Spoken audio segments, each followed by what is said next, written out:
competence breeds confidence, right? It's a fact. So the more competent you are, the more confident you are. The struggle people have is that they don't have the confidence yet because they haven't done it enough times to feel competent. So now you've taken my belief and we've put it into you. Imagine you're standing at the edge of a cliff and below you there's a safety net, but you're just not sure if it's strong enough to catch you. You hesitate, and then someone you trust stands right by your side and says, "I believe in you. Take the leap."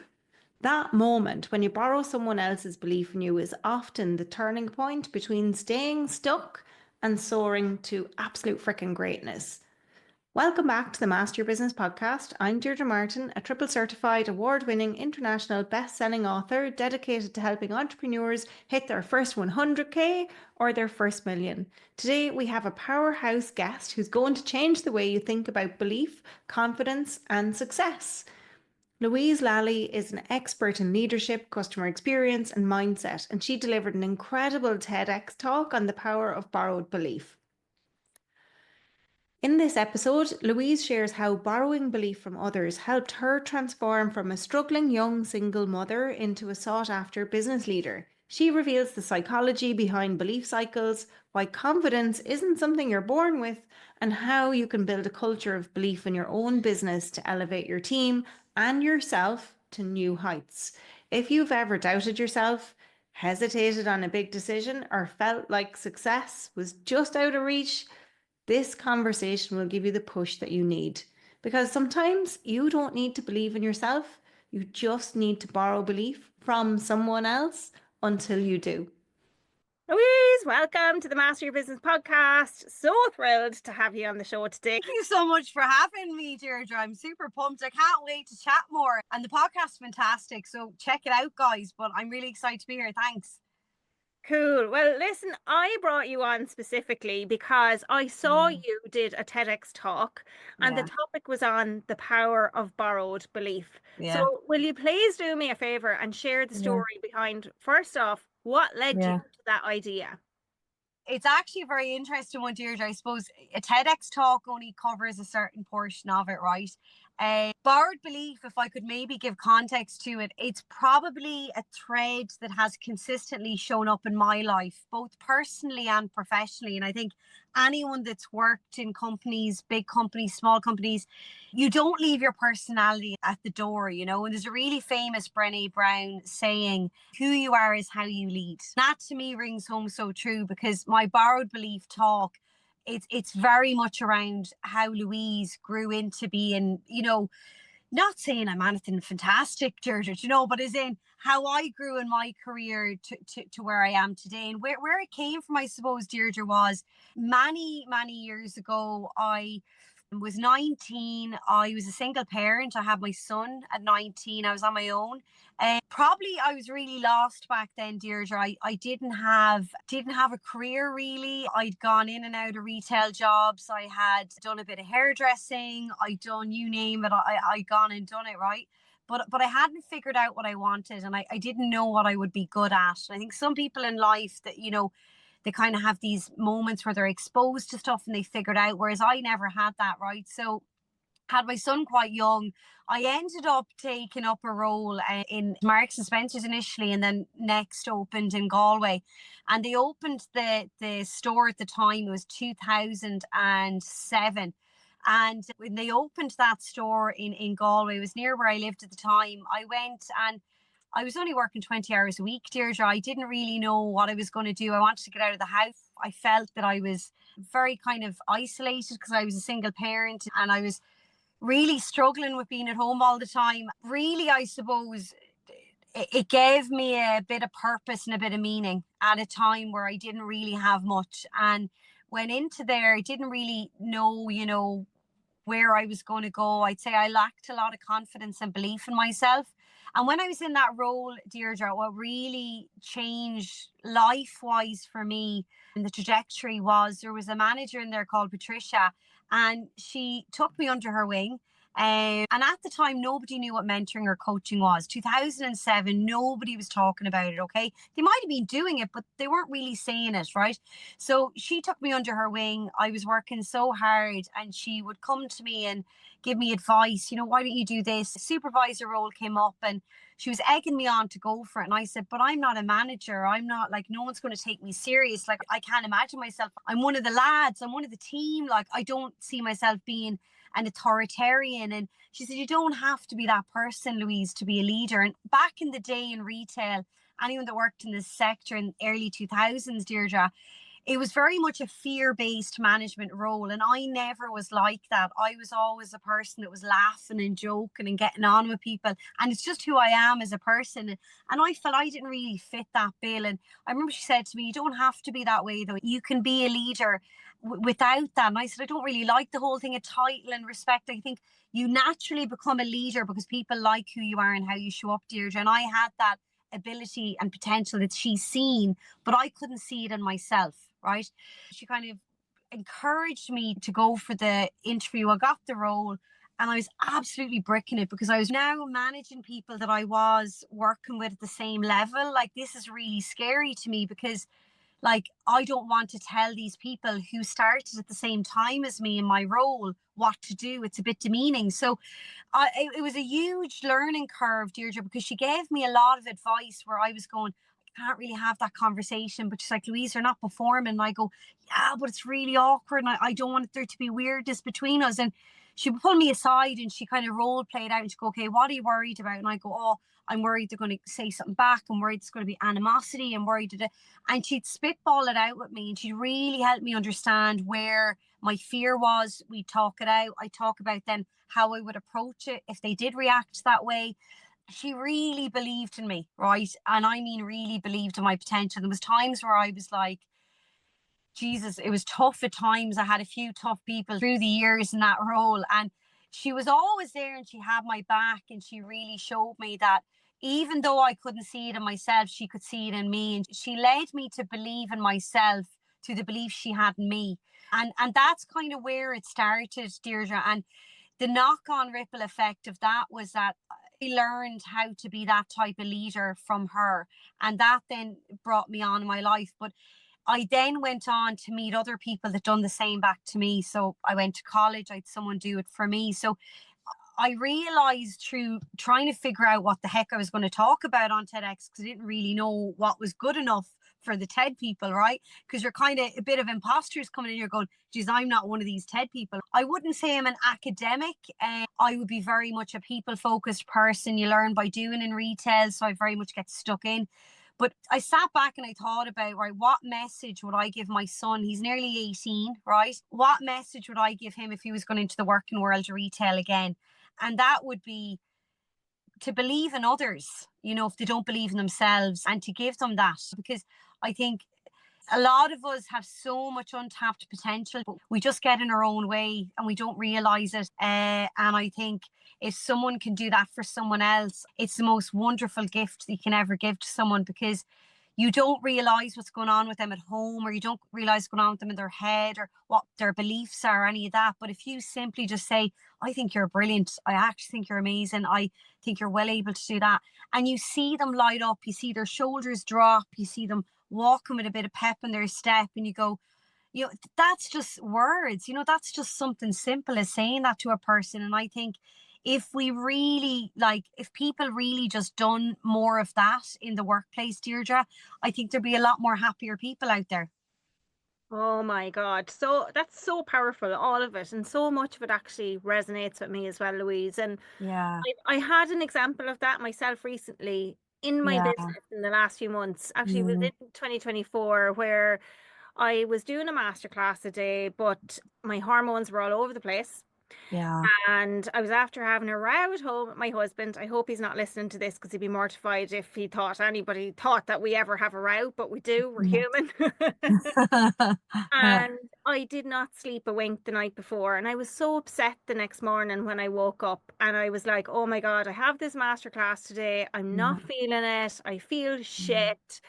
I don't Yeah. know if I can go ahead with it. I'm kind of Yeah. thinking, will I or won't I? I just feel like my energy is not there. And I sent a voice note to my Yeah. coach, and she was Yeah. like, Deirdre, you're a freaking badass. Bring your Yeah. energy. You've got the energy. Da, da, da, da, da. And she was like, if you don't believe in yourself right now, borrow my belief in you. Yeah. And oh my God, like she literally used that language. Like it's nearly making me tear up even saying that. I must be hormonal Yeah. again. Well, honestly, it was such a Yeah. game changer for me because she was like she said all of the motivational shit to me that I needed somebody to make me feel that way in that moment in Yeah. time because I didn't feel like that way internally in myself. And it was Mm. so fucking powerful. And Yeah. I know it can be, that was a given day. I was fine the next day. I was fine after doing Yeah. the master class. Yeah. And it was Yeah. brilliant. I was so glad I did it. The feedback afterwards was amazing. I just got my shit together and went ahead. And I was so Yeah. grateful to her for that. But sometimes it can be a minute, an Mm. hour, it can be a whole day for people. But for other people, it's longer. Yeah. I don't know. What's your experience with this, Louise? Mm. Think people over a longer period struggle to Yeah. be in business? Yeah, I think that's a really good point you've raised, Deirdre. And look, set up my own business. I'm not working for companies now anymore. Hand on heart, is there days where I doubt myself? 100%. We're human beings. I think nobody can say hand on heart they don't. Is there times where you question yourself? Is there times where you dip in your belief? Yes. And I think bouncing back out of it, if you have people like that, like Deirdre, who you reached out to your coach and these other supporters and these mentors around you, they really help bring you back out of it. I think what happens a lot of the time, Deirdre, is we get stuck in our own heads. I think that's a big one. And I think, we're there in our own head. The thoughts are whirling around. They're probably gaining traction as time progresses on. And unless we're able to try and, get bounce out of that headspace, either by picking up the phone and talking to someone and just even verbalizing it out and going, right, is this real? Or is this imaginary? What's going on with me right now? Is it as bad as what I think it is in my head? And the reality of it is, about 70 to 80% of the time, it really isn't as bad as what we think it is. And even when the things are bad, I always think there's a learning to come out of it. So we can flip it around and change the narrative on it. I think where it becomes tricky is to change your perspective on things. It can be very hard to do it internally on your own. You can do things like write it down and journal and talk to someone else. So whatever that is, some people are more auditorial, they need to talk it out. I know some people use voice notes to talk out when they have those times where they dip down, right? And then they look back and they go, is there a pattern forming? Is it hormonal? Maybe it's certain times during months that I'm dipping. That's okay. That's where you work with your energy. Some people I know, Deirdre, at certain times of their cycle, women, they won't do certain types of work. They won't do strategy because they've brain fog. So I think what we need to realize is we have to figure out what our working ways are for us. I had a conversation with someone before that is in the 5 a.m. club, and they were really trying to tell me how amazing it is. And I said to them, I don't work that way. I get up at 6:30 in the morning. I get my son ready for school. I get ready, but my working day starts at 10 a.m. with my clients, right?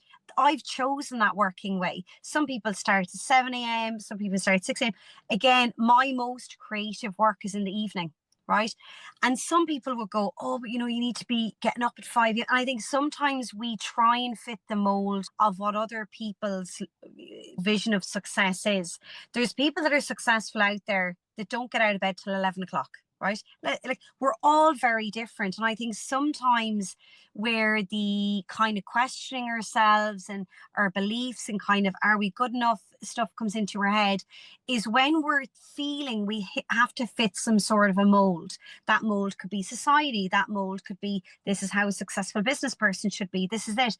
It will never be the same for everyone because we're all very unique and we all have different life experiences. We're all brought up with different values, different beliefs, different morals.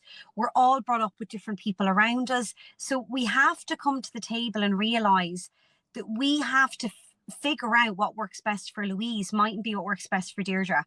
And I think sometimes I see a lot of, a lot of women in business in particular, and even men in business would say this. They kind of think that they should be one way. And when they're not that one way and they're putting themselves over here, then that thing of, oh, I'm not doing what I should be doing comes into play. The lack of belief comes into play. All of that comes into play because guess what? We're trying to fit a round peg in a square hole. You know what I mean? So I really think that we need to own our differences, and lean into people. I very much, this is going to sound strange, I'm an emotional person. What I mean by that is I make decisions based on emotion majority of the time, not logic. I have a very good intuition. I have a very good gut feeling, and I lean in that. Some of my closest friends are more logic driven, but that's a really nice balance, a yin and a yang energy. When I try and look at things from two angles, I'll go to someone that looks at things from a different viewpoint to Louise Lally. So I'll look at the feeling, the emotion. They'll look at it practically, more pragmatically, logically. And now we've a really nice balanced approach of looking at a problem together that I might be facing. I might be getting emotionally hijacked about it, going, oh my God, oh my God. And they'll bring me right down and ground me and go, hold on a minute. You're getting so emotional about this, Louise. Like, this is what we're actually dealing with. These are the facts. And sometimes you'd need those people in business, Deirdre, because I've noticed that when you have that community people around you that you can lean in on for those conversations, that is so powerful. It is so powerful, and nobody should ever be alone when they're in business, ever. And if there is, reach out, because I would hate to think that anyone feels ever isolated, lonely, or they're on that journey on their own, because it's not nice. It really isn't, and it's quite tough as well at times. Yeah, it's interesting. We're recording this in the end of February. This won't be released, Louise, I think, until April. Yeah. But yesterday I was doing a Network Ireland Kilkenny event, and it was Yeah. interesting because, yeah, some of the women, even in the network, were talking about how lonely it is being a business owner. So it's Mm, really interesting to hear that. And I think you're so right. And we were doing a mastermind mm, session, and some of them had never experienced that before, and a lot of them have been messaging me afterwards saying it was freaking yeah. epic, which it totally was. And not because of me, I Yeah. facilitated it, but it was the power of the collective people in the room. Yes.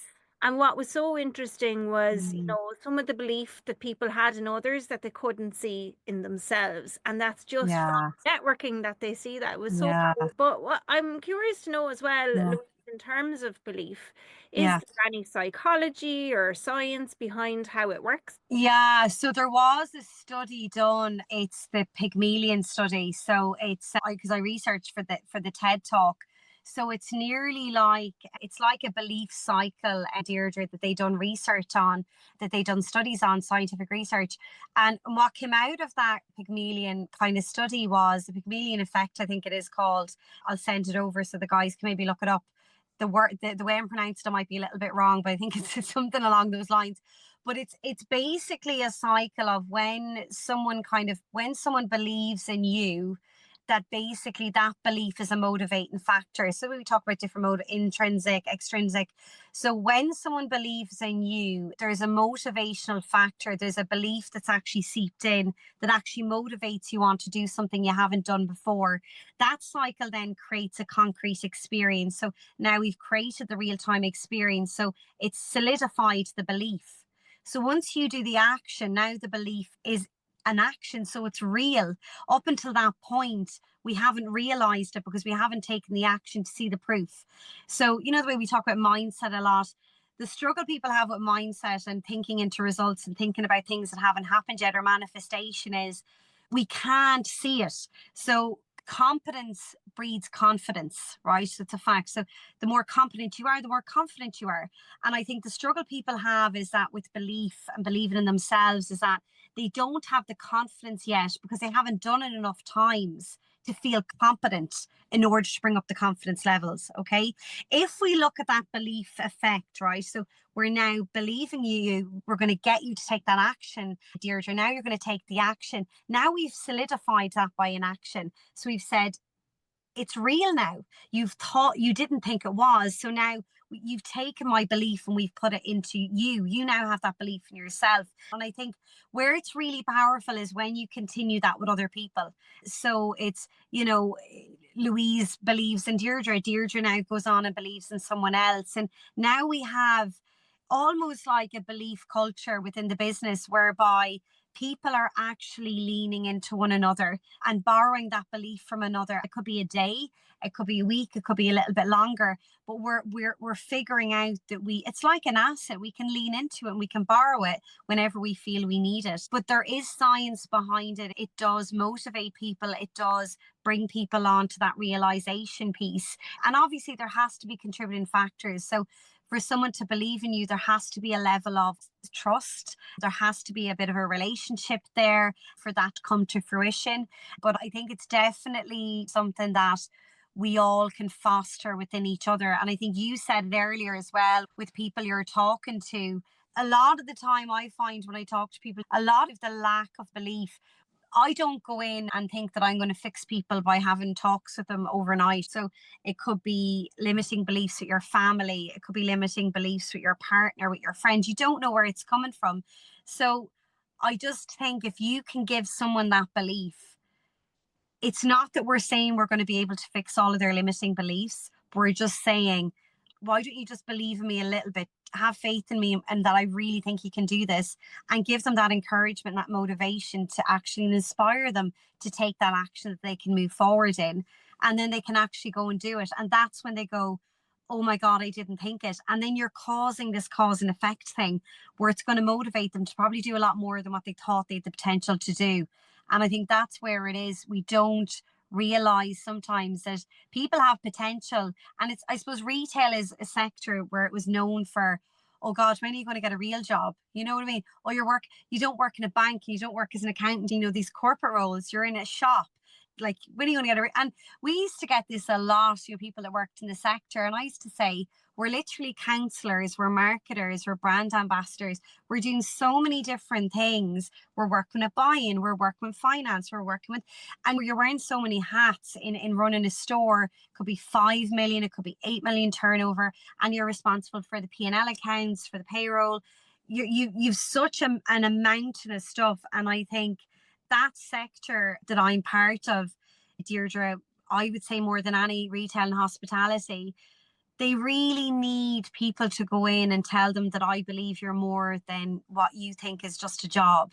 And I think that really needs to happen more, because, you know, this whole thing of, you know, oh, you're just working that job, and, you know, oh, you're not up here yet, or you're not there, and, oh, you only have the, you know, we just need to eradicate that sort of way of looking at things, and, you know, go in and tell people, you know, I think you can do something really great. There was a girl that I worked with in Woody's. She's a manager in Woody's for a long time. And she come up to me on the shop floor in Galway there about a month ago. And she said, out of the blue, I haven't seen her in donkey's years. And she come up and she goes, Louise Lally. And I go, oh, how are you? And she said, you'd be so proud of me. I'm doing a course. And I was laughing because anywhere I worked, I promoted learning all the time. And I was just laughing so hard. And I said, I'm so proud of you. I said, you're amazing.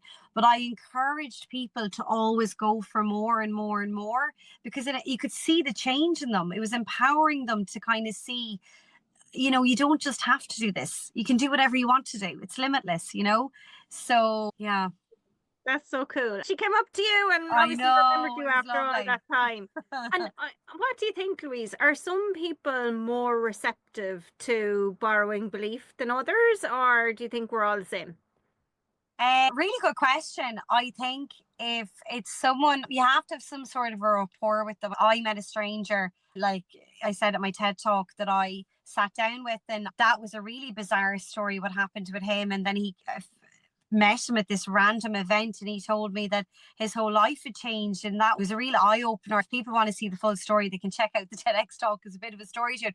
But I have had conversations with people through the years. I've worked with so many companies that, you know, sitting with somebody and looking them square in the face, eye to eye, and just saying to them, you know, I really think that you're amazing because of X, Y, and Z. I've seen the potential you can deliver.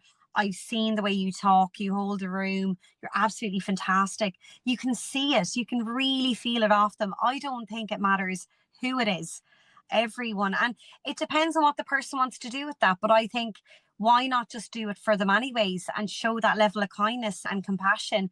And if it motivates them to do something great, brilliant. If not, at least you've done something nice for someone. And what about patterns, Louise, in Yeah. the types of people who benefit from borrowed relief? Have you seen patterns? Patterns, yeah. So in the workplace, I suppose, where I find is usually people that are in leadership roles, or, you know, you could be moving them into a leadership role. There's a lot of anxiety for people moving into different management roles. And I think those people are very vulnerable because they're expected to be a servient leader. They don't really know how to be that, some of them. They're getting probably caught up in doing all the tasks, and then they're trying to serve their team and do all of this good stuff as a leader.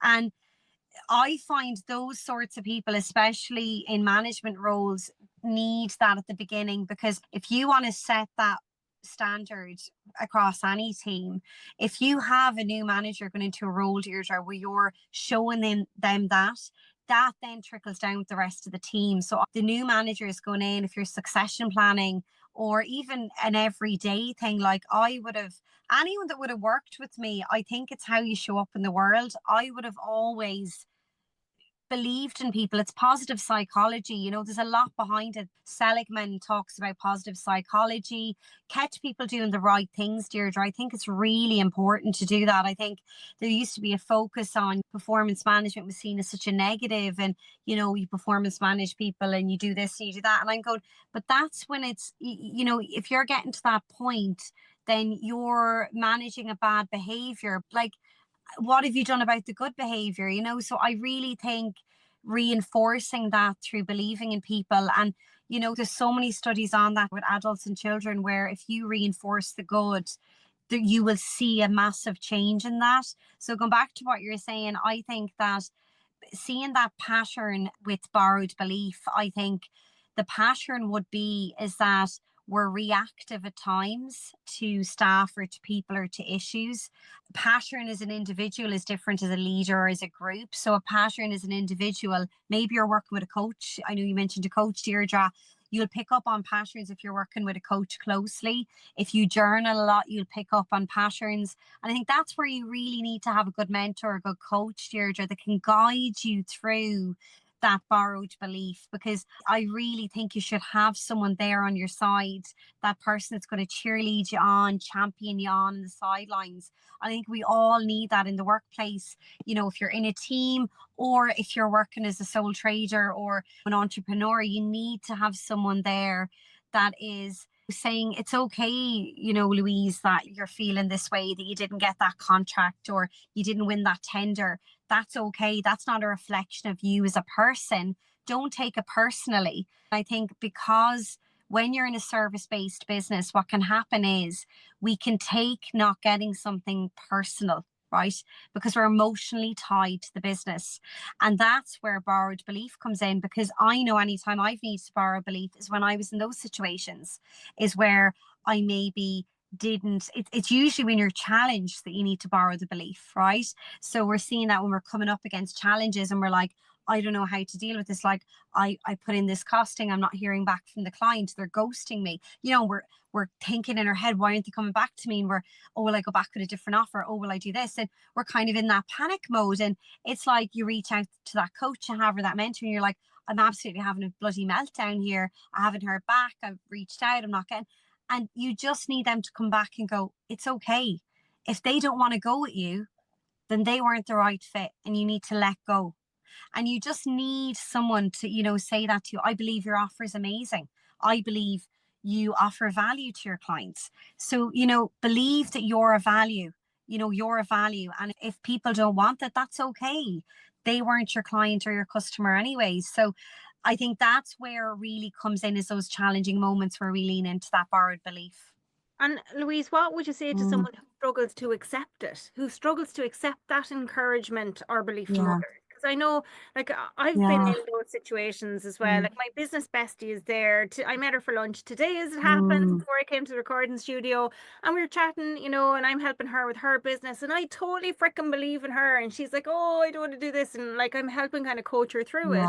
And then she's doing the same with me, and both of us are nearly resistant to accepting the encouragement or belief from each other about our own shit, right? So, you know, what would you say if someone, and I know there's people listening, and that's really going to resonate. Like, you know, it doesn't matter who says it to you, especially if it's like an immediate relative, because you're like, oh, should they have to say that because it's my partner, it's my kids, it's my whatever, you know? So what would you say to somebody who's struggling to accept that encouragement or belief?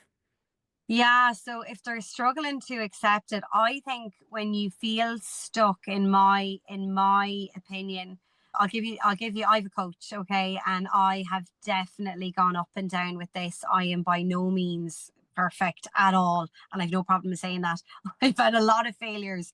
I've lost a lot of deals. Last year I lost 5 deals because I changed my pricing. That was really hard for me, Deirdre, and I I definitely thought I had them because they were all up for it. Then when I sent the pricing, it was no, blank no. So that was very, very hard. Two in particular, I really struggled with, and I got very upset by it because I'd done a little bit of work with them already, and I felt rejected.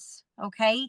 And when you're not selling, when you are the product and you're a service, when you get rejected, it's hard not to take it personally. So going back to what you said, and I'll give you this as maybe an example. So when I reached out to my coach and I said, oh, you know, I said, I don't think I should really change my pricing. Like, is this model even working? Like, I've lost 5 deals here. You know, this was over maybe a 6-month period, Deirdre, right?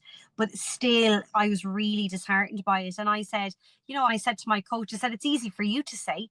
It's easy for you to say up the prices and charge millions and billions and trillions, but I'm not where you're at right now. So I went back and I challenged him, and he came back to me and he said, quite rightly so, he said, okay, he said, take me back to the last project you done where, and I told him the project that I done. It was with Life Pharmacy, and he said, how happy was that client with you? And I said, oh my God. He goes, they absolutely loved you. And I said, yeah, they did. And he goes, you delivered? And I said, yeah. And he goes, you actually over delivered. And I said, yeah. And he said, your clients become your best friends. And I said, yeah, they do. And he said, right. He said, how many people out there can do that? And I said, probably everyone. And he said, no. He said, you tell me now, were they willing to pay? And I said, yeah. And he goes, okay, so they're willing to pay. You believe you've done a good job. So why are you telling me that you're questioning why you raised your prices then? And I said, yeah, but, and he said, but you're basically telling me that you could do all of that and charge the price you charged and you really enjoyed the work. So, like, you know, do you want to go back into that, the smaller stuff, and not getting what you feel the value you're bringing? Did you bring value to them? And I said, Janice, talk me through the value. And I talked him through it. And it made me realize that that perception I had in my head of what that situation was Louise having a feel sorry for me victim moment. That's actually what it was in reality, right? In real terms, it was actually, I would say, diminishing the, you know, I would say that not the low quality work, but the work maybe that I probably shouldn't have been charging for in the first place. So it was really good because, and then he asked me another question, you know, and I kind of give out to him a little bit. I said, it's easy for you to say, you know, it's 5 lost though, you know. And he comes back to me and he goes, do you know what? Then he said, why don't you go off and get a bloody job? And I said, I can't believe you just said that. I thought you believed in me. And he said, I believe in you, Louise, but if you're not going to believe in yourself, then what's the point? And it was a bit of a shocker because I wanted someone to rub my head and say, you're a good girl, you're great, you're lovely, you're brilliant. But he jolted me because he said, let's just cut the call now and why don't you just go get a job?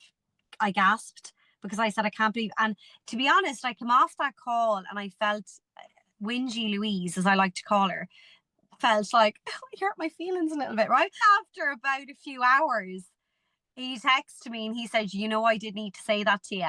And I thought about it after a few hours, and I text back and I go, no, you did. And I said, thank you. Because what that jolted me into doing is, I signed up for this. The reality of it is that at any point, Deirdre, we can all go back into another job in the morning. Anyone, any of the coaches listening, anyone that's listening right now, we signed up to this. So we need to kind of, you know, we need to just get on with it sometimes. And sometimes we need to go, we just need to keep going. We need to just buckle up and keep going. And for people, people that are struggling for other people to believe in themselves, I would say go back to a time where a client told you they were really proud and they were really happy to be working with you. Go back and revisit your successes. That now you're in that headspace of this, right? What made it successful? Were this, and this action. Okay. So is it fair to say if I do this, and action with someone else, it'll be the secret formula? Yes, it will. Is it the case that I feel I'm not getting enough clients in, that I'm getting frustrated? Probably. But have I done enough actions to get out to those, in front of those clients? Okay. Have we gone to some networking sessions? Have we done some talks? Have we done some LinkedIn lives? What has our actions done that have now caused this reaction or this outlook that we're not happy with? And I think when you marry up those two, and my coach said it to me, he said, can I say something to you? Are you really annoyed with those 5 deals going because you know other deals lined up? And I said, yeah. And he goes, right. So if you were prospecting like you should have been, and you had a load of deals, would those have meant so much to you? Would they have hurt as much as they had? And I said, probably not. So it really does come back to that. Sometimes we really have to. And I said this to you before, I'm an emotional, he's a logic. So when he put the logic in my brain and said, but where is the issue here that we're having, Louise? And I said, well, like, I don't have other prospects. Okay. So have you been prospecting? What do you mean? Like, I'm posting on social media. That's not prospecting. How many one-to-ones have you had? So we have to really go back and go, well, have I done everything I could do? Okay. If the answer is I could have done more, great. Now we've a way of moving forward. Yeah. If it's the case that we're unsure of pricing and we're sending out a proposal, bounce that over the phone to someone. If you're struggling with, and women do this a lot, Deirdre. I've taken so many calls off women and said, how much should I charge? And I'm like, charge big or go home, because you're good at what you do. So, I'm just like, I'm a big believer in charging charging your value and your worth. And if they're, but I'm only doing this, and I'm like, well, add more value onto it, add more value, do a follow-up, do an audit, add that value onto to bring it up to what that is, and they'll be happy, because what's the return on investment? They're getting more of this, they're having a better life-work balance, whatever it might be, but that's the value add. And I think when you talk to someone and bring them back, ground them back into what they're doing actions wise, they can't help but really think about it in a different way and go, okay, I think I know where you're coming from. Because I would be very much like that as well, where I was like, I'm not happy with this, and I was snapped out of it very quickly in that conversation with my coach. So yeah. Yeah, that's so funny, Louise. I get people phoning me as well going, how much should I charge for this? And I'm like, I can't charge that much. And then, yes, you can. And one of my clients in Million Eyes last week, she's totally doing a pivot. She had a marketing agency and now she's switching into marketing consultancy. And oh my gosh, she charged the highest amount she's ever charged for anything. And she was like, I would have balked at this price before, and the clients didn't even question it. And now she's like, holy fuck, I could have been doing this kind of work all along and I didn't know, and I've been like doing all the slog and all the stuff. And she's like, she's going to work so hard for these clients. It was amazing. I have to ask you, have you since gotten clients at this new price? Yeah. The follow-on question I have for that is, because it's such a valid and fantastic story that you shared there. Yeah. How do you know if you're borrowing the right belief? Yeah, so I think that comes back to who you have around you as a mentor or a coach, because I think it's having we become an average of the 5 people we surround ourselves with, Deirdre. So, there's a level of vulnerability when you say to somebody, I don't know if I'm even going to keep going with this gig. I think I should just give up. You're not I wouldn't say that to someone that I probably wouldn't trust. So those types of conversations, I'll be totally honest, Deirdre, would I have a conversation about my business to my family? Not really, because they don't understand it because they're not self-employed. So I think sometimes family, they want to keep you safe and secure. They'll want you to stay in employment. And I think with the best will in the world, that's just the way, they see things. But I think you need someone that has gone through the trenches, done what you've done, and is doing it at a higher level. And my coach, I reached out to him 2 years ago and I said, I admire you. You're doing what I'd love to be doing in the next 5 years. He's dealing with really big organizations in the US and Canada. And I just said to him, I'd really, really like to do what you're doing. I'd like to learn from you because I think I could. And he's really good strategies. He's very strategic. And I think I could learn a lot from him. So he's someone that I chose to be in my corner, Deirdre. And when I look at borrowing belief, I want to borrow belief from him. And if I look at when I started my TEDx talk, Patricia, she was one of the kindest people I've ever come across, and we aligned on values straight away. And my coach, we align on values as well. So I think when you look at that borrowed belief, it needs to be someone that you admire, that's supportive, has your back, admires your values. Doesn't mean you have to have the same ones, but respects your values, and is either that kind of mentor, coach, or whatever it is, or person that you look up to. And it could be someone in the community, it could be someone on a voluntary board, whatever that is, Deirdre. It doesn't have to be a coach, or whatever it looks like to you can be different to everybody. To have that kind of those one or two people, Deirdre, if you've one, you're lucky. If you're two, you're blessed, right, in your life that you can call on. And I'm so lucky. I've two or three that I can really call on, and any time of the day. And I can text them, I can voice note them, and they're like, what's wrong? And I'm like, I'm just not feeling it. I really need to talk to someone. And they're at the end of the phone. And that's become one of the most important things to me growing my business, is having those people, those key people, because I don't know what I'd be here. I don't know what I still be in business, honest to God. And I'm saying that wholeheartedly. And I'm being honest, I really don't know what I kept going. I think if I didn't have those two people in particular 2 years ago, I probably wouldn't have stayed. Yeah, it was very important to me. Absolutely the same. And I had two coaches just over 2 Yeah. years ago, 2.5 years ago. I hired two coaches. I needed somebody for mindset and I needed somebody for strategy. Yes. And one was to help me with the emotions and the other was to help me with the logic. Yes. It's such a good combo. You have it so well sussed. Yeah. But I think it's so important. And that's why, like, even in my program, we do strategy, but I have an external mindset coach that comes in. We do Brilliant. Mindset call, because I really believe in the importance of both, because that's been part of my journey. And I'm studying more on coaching as well. So yes, you mentioned Seligman. Anybody who's interested in positive psychology and some of those things, go and check out a book by Martin Seligman called Authentic Happiness. It's freaking epic book to read. So definitely check it out. But today, Louise, if somebody's listening today and they're feeling stuck or they're doubting themselves, what is the number one thing that they should do right now to start believing in themselves again? Yeah, so what I would do is, if they're feeling stuck right now, there's real power in writing down, Deirdre. There's so many studies on it. There is a chemical chain reaction in your brain when you actually write. So for anyone that, and there's so much psychology on it, anyone that's gone through therapy, any of those sorts of things, writing down is really powerful. So what I would say to anyone is, if you're feeling stuck, write it down. Write down exactly how it is. And then I would go on another piece of paper and write down the logic, the real, where you're at right now. And I would compare those two lists and I would go, right, this is what is going on in my head.